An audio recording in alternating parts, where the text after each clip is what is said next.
Live from Fargo and serving you on TV, online, and on the go. This is Valley News Live at 6. We begin with breaking news out of West Fargo. More than 2,900 customers with Cass County Electric are without power. According to the company's website, the power outage was reported a little after 5 p.m. There are 4 separate areas affected, the largest being south of Interstate 94 along Cheyenne Street. Stick with Valley News Live as this story develops.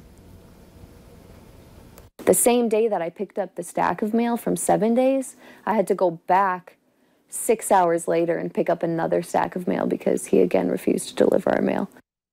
A North Fargo woman reached out to our whistleblower hotline saying that she went more than a week without receiving any mail in her mailbox. She says despite clearing snow off the driveway and the sidewalk, the mail carrier refused to deliver to her home, adding that her neighbors continued getting mail even if their walkways were not clear. Valley News Team's crime and safety reporter Bailey Hurley talked with the woman who says she wants something to be done.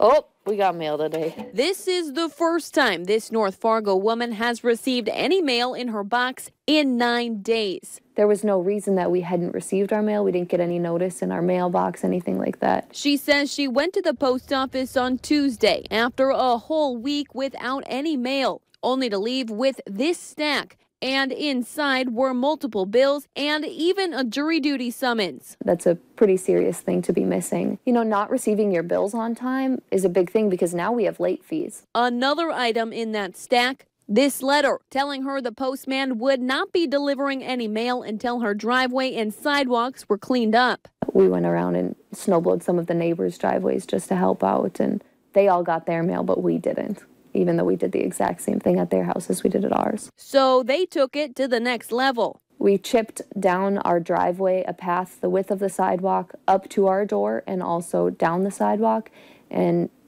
he still didn't deliver our mail. And now she watches the mailman on camera to see which houses and walkway conditions he decides to deliver to. But even after 9 days worth of complaints, the post office tells her their hands are tied. Unfortunately, they can't do much because the union protects the postman. And she says she's not the only one who's had problems with this mail carrier, and that it's not even the first time she's called USPS to complain. We've had problems with him not only in the winter. In the fall and summer, we would put mail in our mailbox, and if we didn't have any mail, he wouldn't walk up and check. In Fargo, Bailey Hurley, Valley News Live.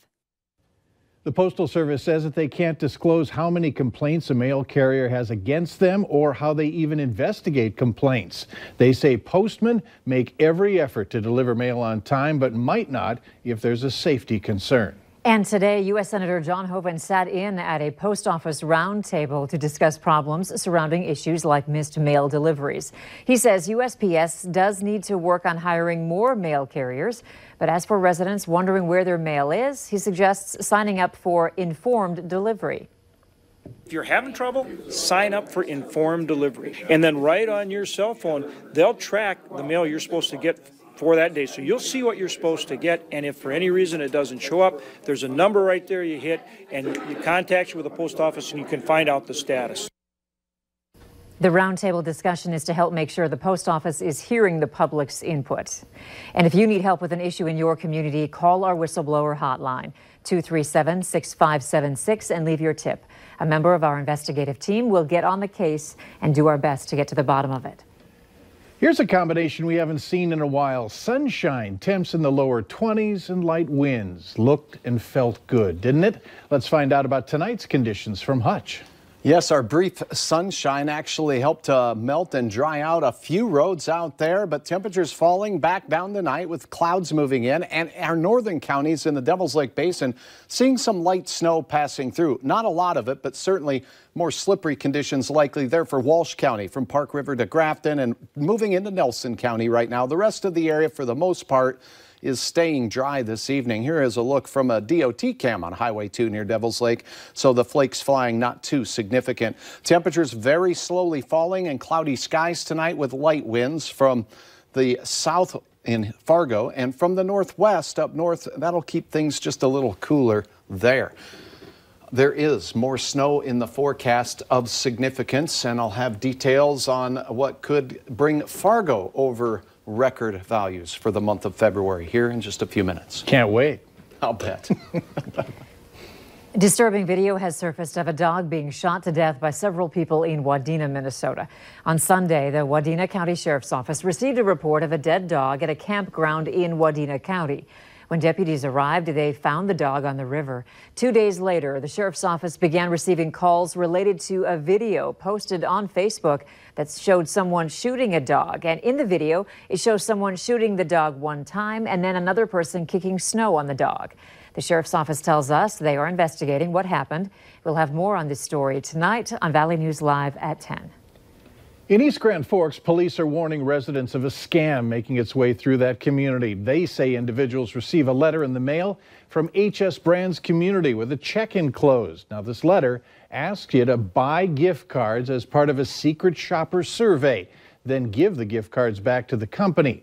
Now, authorities warn that this is a scam. Anyone who receives a letter should ignore it. If you have any questions, contact authorities at 218-773-1104. An update to a story that we've been following. All 3 missing teenagers from Moorhead have been found. Police say they are all now safe. Authorities want to thank everyone for their help. A 48-year-old man is recovering after his minivan crashed with a freight train. It happened last night on Highway 18 in Larimore, North Dakota. Investigators say that Peter Eider of Arvilla, North Dakota, was thrown from his vehicle. He was taken to a Grand Forks hospital. There's been an arrest in a case of cars being shot up in a hospital parking lot. Polk County authorities say 71-year-old Roland Vanderplatz was arrested yesterday in Mahnomen for terroristic threats and reckless discharge of a firearm in the city limits. Sunday morning, an Essentia Health staff member in Fosston found bullet casings in the hospital parking lot.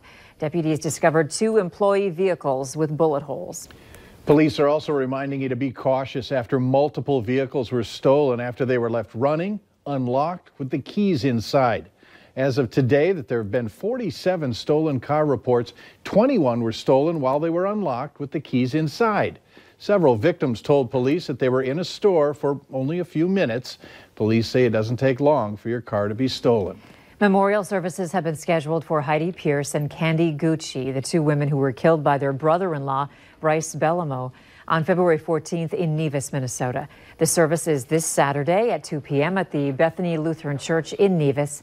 Instead of flowers, people are urged to make donations to their local domestic violence centers. The newest projections are out from the National Weather Service on the chances for flooding this spring in the Red River Valley. They show that there's a high risk of moderate flooding here in the FM area and in the Northern Valley, like Grand Forks along the Red River. In the Oslo and Pembina area, there is a high risk of or 65% chance for major flooding. For the rest of the valley, there's a pretty low risk of flooding. Now, these are just preliminary numbers. Another update is expected next Thursday. Later on